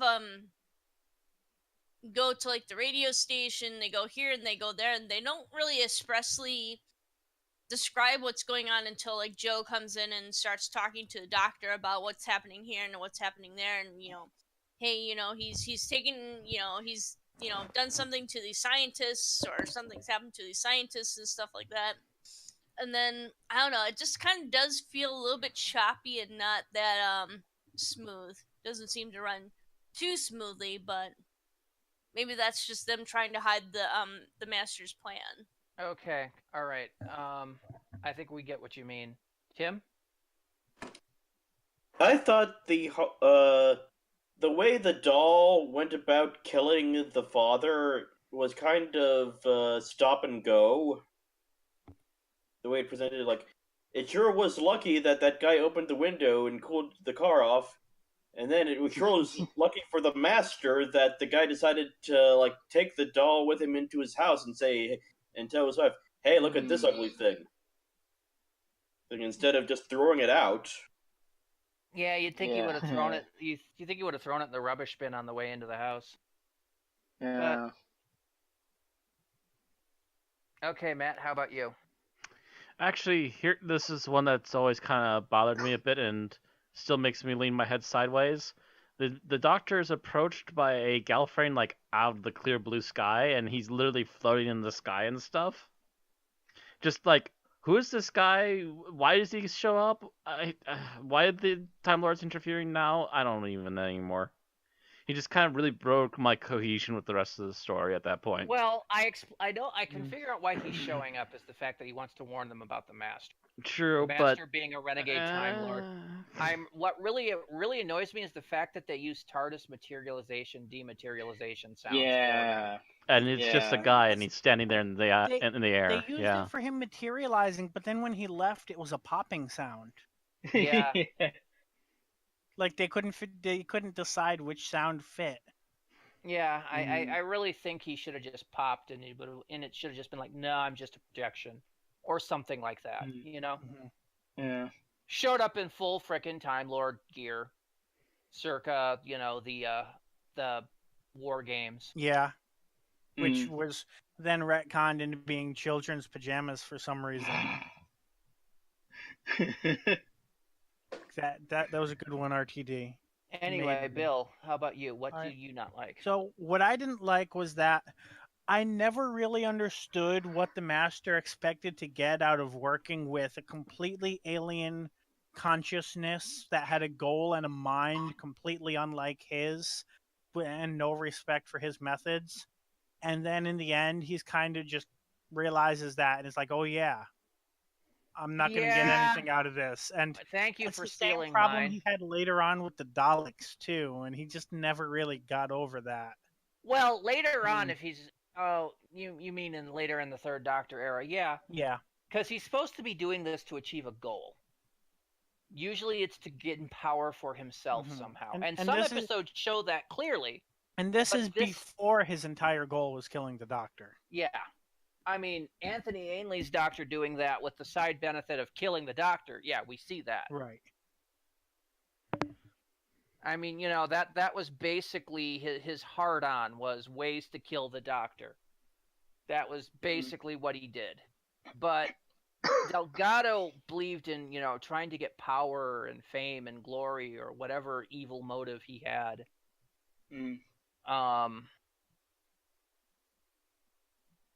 And it usually is supposed to be the side effect of his plans was that the Doctor would interfere and would have to wind up trying to kill him. But you really don't see the goal in this. There's no real goal orientation. Thus said, moving on to mine, I'm going to elaborate on Aaron's bit. It really wasn't so much the fact that it was all over the place. It's that the Doctor spends these episodes completely and utterly failing to put it all together until the end.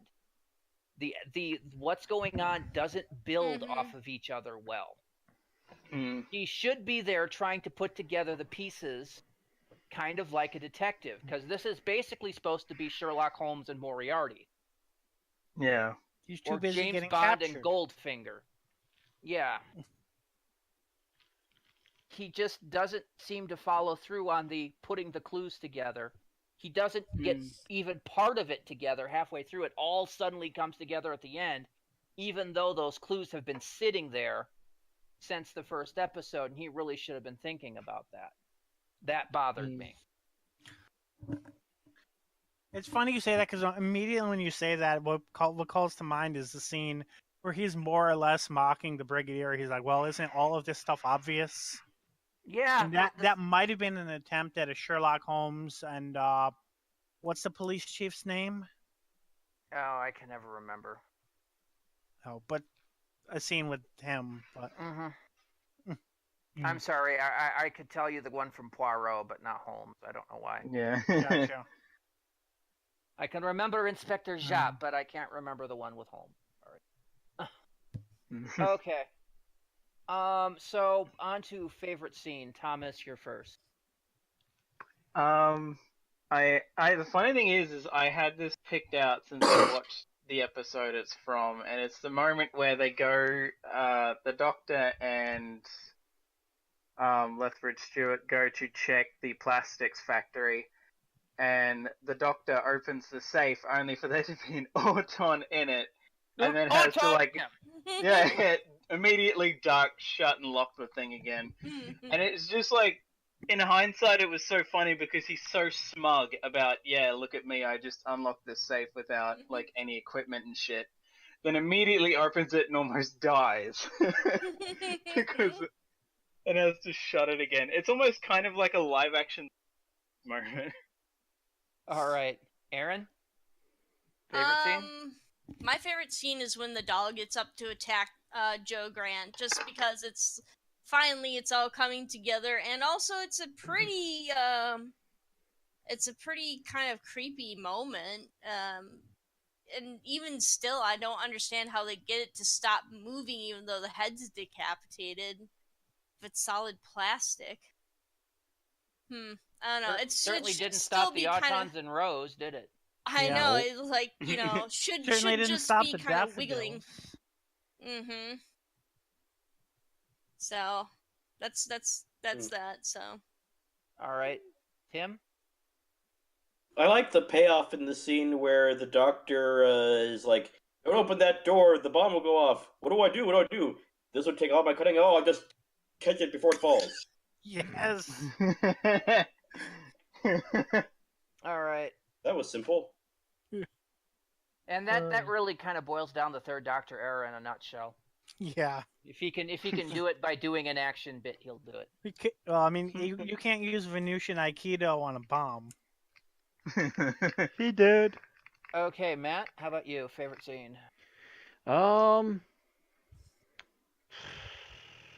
Which one to go with? I think actually I liked the very end of the serial where they're attacking the Autons and they're all coming out of the bus, and I like.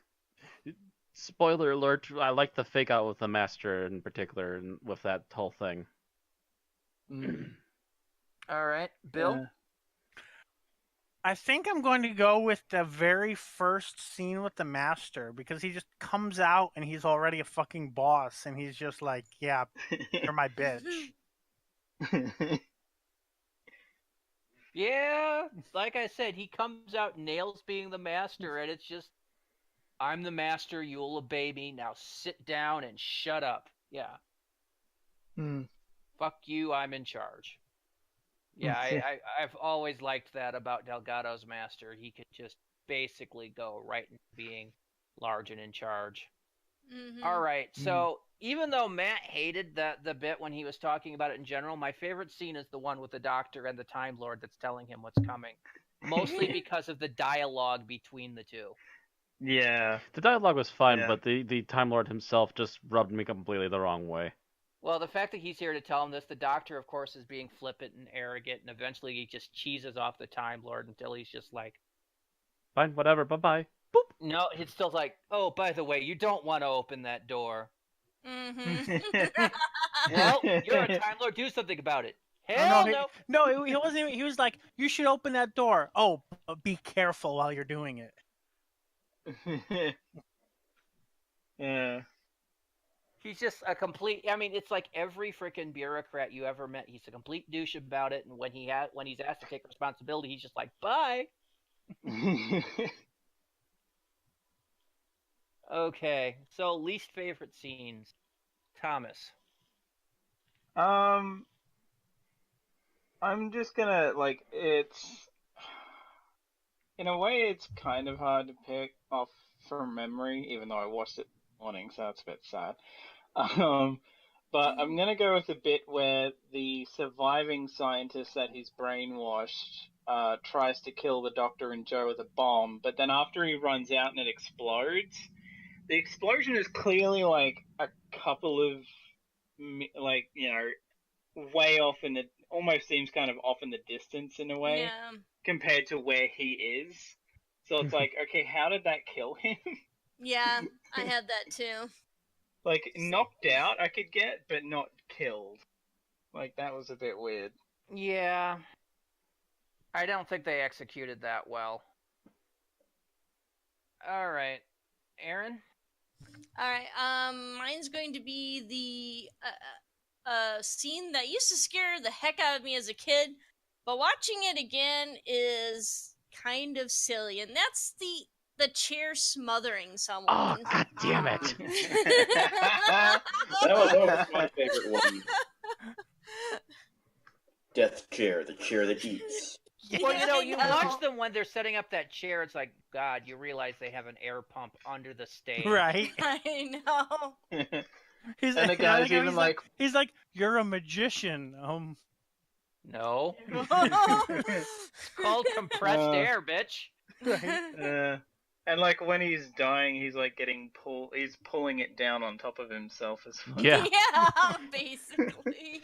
The thing is, when you're 6 or 7, that's fucking frightening. Mm-hmm. You can't When tell. you're 26, that's fucking stupid. And when you're 36, it's just like, why am I watching this? And the weird thing is that's one of the more kind of brutal in a way, kind of blatant deaths they've shown as well. Yeah, because it's I guess theoretically a crushing. It's Which is more of a kind of a brutal way suffocation. to die. It's more like smothering. It's a smothering. Like It's a suffocation. You literally see the guy slowly stop breathing. That's why Yeah, the it's death like takes so long. Python eating him. All right, Tim, how about you? Your least favorite scene? Yeah, I'm sorry. My least favorite scene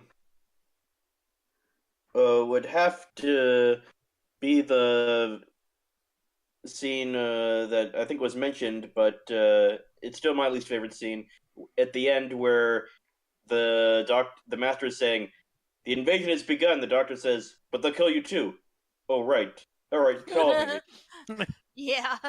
It's like Yeah. that is like, why didn't I think of that before? I know, Clearly, after someone all has the impulse setup. control problems. Well, the master is mind-barkingly insane at this point.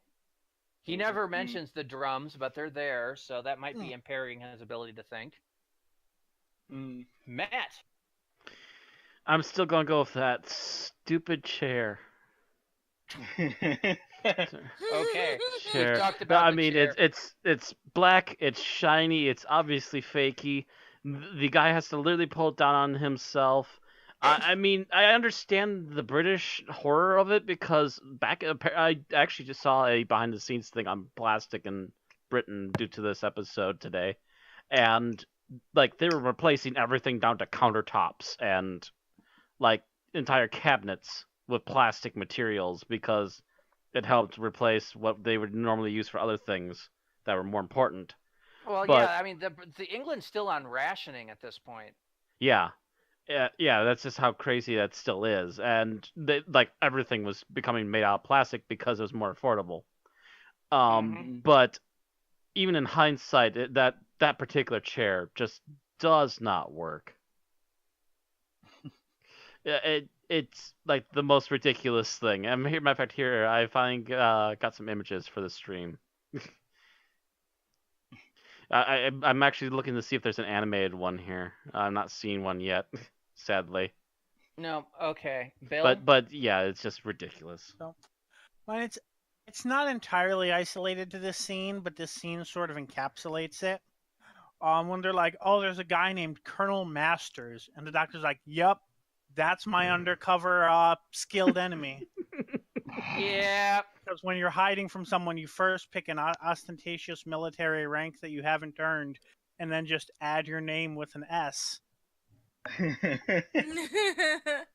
Yeah, I'm he got totally better. masters. He got better at that at later episodes because he kept using anagrams of his name. Mm-hmm. But this one was pretty fucking obvious. Yeah. I would have loved it if the doctor had just rolled his eyes and went, "Oh dear." You know? Yeah. In a Oh way, dear, it always someone's seems like winging he it a little kinda too just- hard this week. All right. So the doctor and the master's issues aside of trying to detect or outsmart each other and failing because they're both not doing their intelligence roles, I'm going to go over onto the other thing that pissed me off, and that's the scene where Mike Yates decides to make cocoa in the doctor's lab. Here is a man who had been retconned to have known the doctor for a year, known him to be tetchy, twitchy, and possessive about his stuff. And he's just like, "I'm going to use his lab and his Bunsen burner to make cocoa." Meanwhile, Joe, who's known him all of a day, is like, "I don't think that's a good idea." And Yeah. furthermore, Joe's his assistant and knows, just because she's been here by this point, that he's tetchy, twitchy, and possessive of his stuff, doesn't go, "No, he'll fucking kill you. Lay off." No, there's none of that. There's no common sense roles in this episode at all. Joe told him, and I think at that point she was just like, "Well, it's out of my hands now." Yeah. I'm sorry, Robert Holmes, but everybody you wrote was stupid today.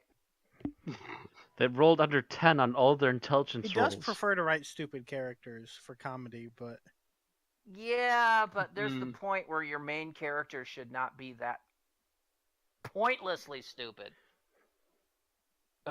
Anyway, that's our reviews of best and worst. On to our final thoughts. And Thomas, you're first.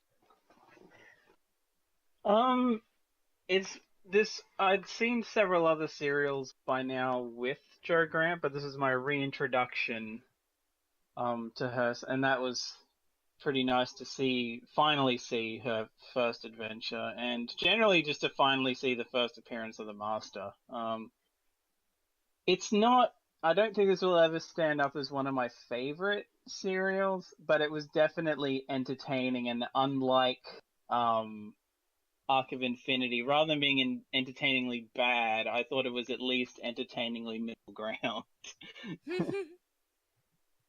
All right, Aaron. I do still enjoy this one, even though the Doctor spends a lot of his time just kind of sitting in the lab puzzling over stuff. I do enjoy the Master and the Autons, and the little stuff was all kind of creepy. The daffodils and the killer doll. Not the chair, though. So yeah, I do say it's definitely worth a watch, especially maybe around Halloween time. All right, Tim. I definitely think this episode deserves an A for effort.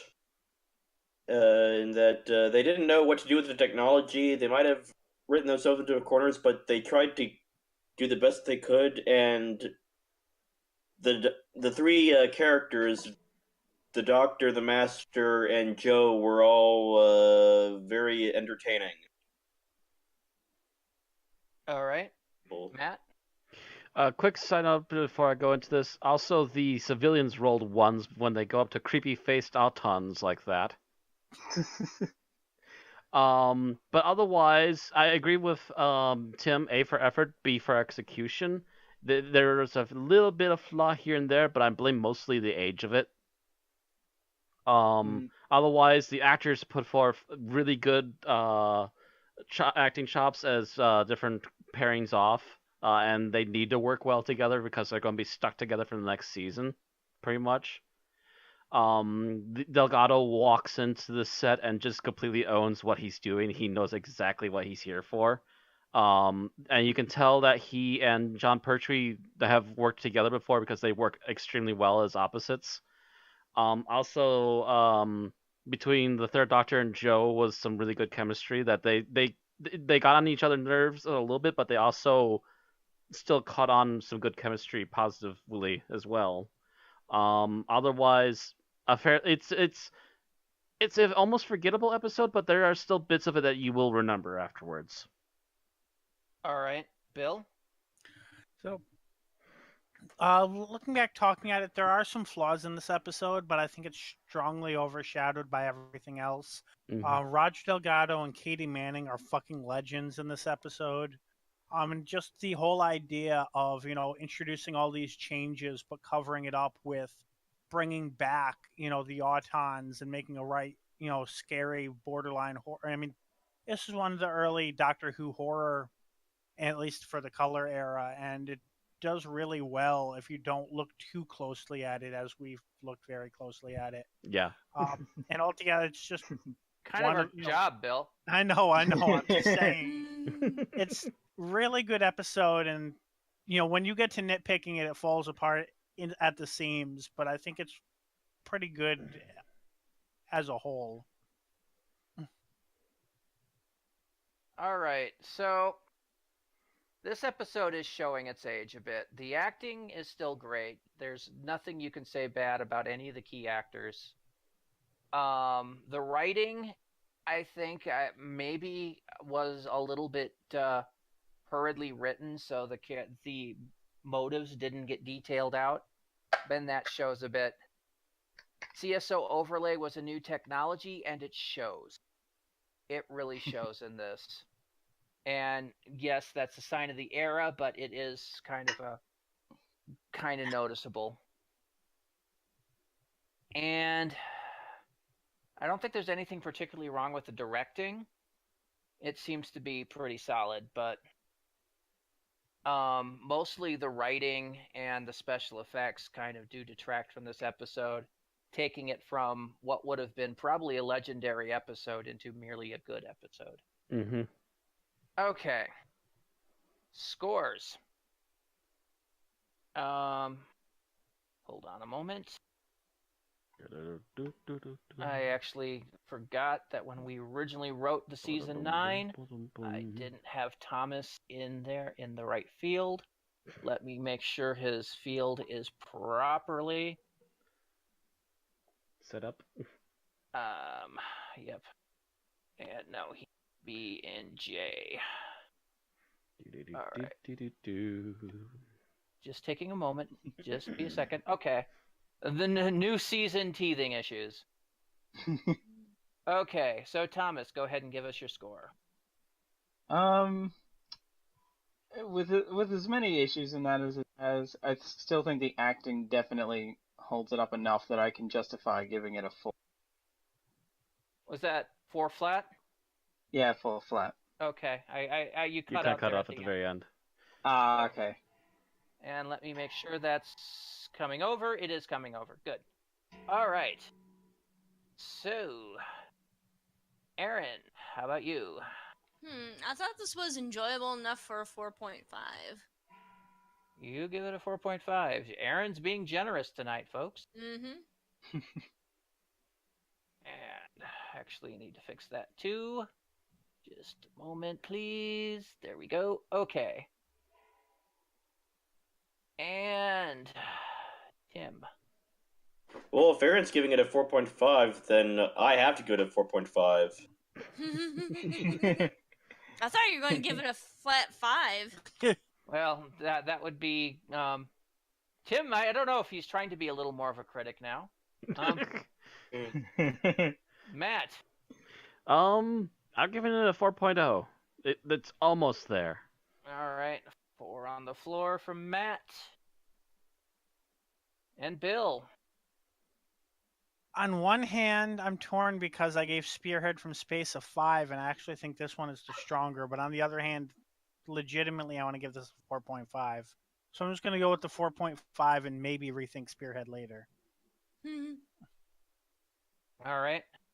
And I am going to be with Thomas and Matt and give this one a 4.0, which, of course, splits us directly between 4 and 4.5, giving us an average of 4.25, which is Aren't there more over. 4s than 4.5? Nope, there's 3 4s, 3 4.5s.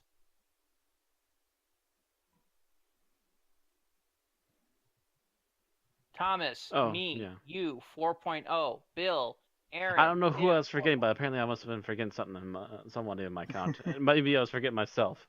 Anyway, yeah. Never mind. Yep. Matt joins the rankings of people that fail to count himself when counting a group. It happens. Believe me, even as an usher at my church, it happens. It's like, oh wait, that's right, I'm supposed to count me too, and the other guy. Right. All right, so with a ranking of 4.25, Terror of the Autons comes in at number 58 out of 217. Not bad. Top it quarter. Is exactly 4 spaces below Spearhead from Space, which also got a 4.3. In between them is Silence of the Library, Last Christmas, and Unquiet Dead. It's also on par with Empress of Mars, Waters of Mars. Actually, it's on par with a lot of things. 4.3 is our big, 20 episode one of our big rate. ones, yeah. It is not as good as Sontaran Stratagem, Poison Sky, Terror of the Zygons, Smoke and Mirrors, Husbands of River Song, Judgment of Iskar, Face the Raven, and better than Frontier in Space, Destiny of the Daleks, Hellbent, Power of Kroll, End of the Line.